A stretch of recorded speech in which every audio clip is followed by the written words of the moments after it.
একটা সময় ছিল রাত জেগে শুধু খেলার জন্য না, একটা নামের জন্য অপেক্ষা করতাম। লিওনেল মেসি মাঠে নামবে, আর্জেন্টিনা জিতুক বা হারুক, চোখ থাকতো তার পায়ে।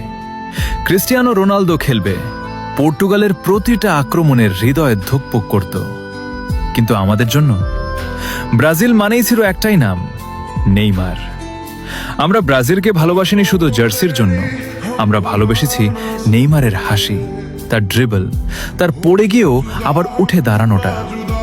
বিশ্বকাপ এলে সবাই বলে মেসি খেলবে, রোনালদো খেলবে, কিন্তু যখন শুনি নেইমারকে নাকি দলে ডাকা হবে না, সেদিন যেন বুকের ভেতর কিছু একটা ভেঙে যায়। বন্ধুরা জিজ্ঞেস করে, এইবার ব্রাজিল সাপোর্ট করবি? আমি চুপ হয়ে যাই, কারণ সত্যিটা হলো আমরা ব্রাজিলকে দেখে নেইমারকে ভালোবাসিনি, আমরা নেইমারকে দেখে ব্রাজিলকে ভালোবেসেছি।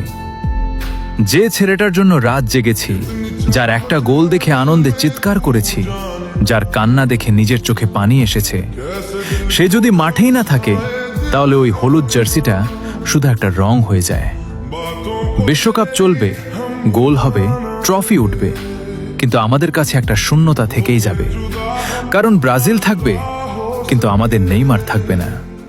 হয়তো সেদিন থেকে আর নেইমার ভক্তদের খেলা দেখা হবে না,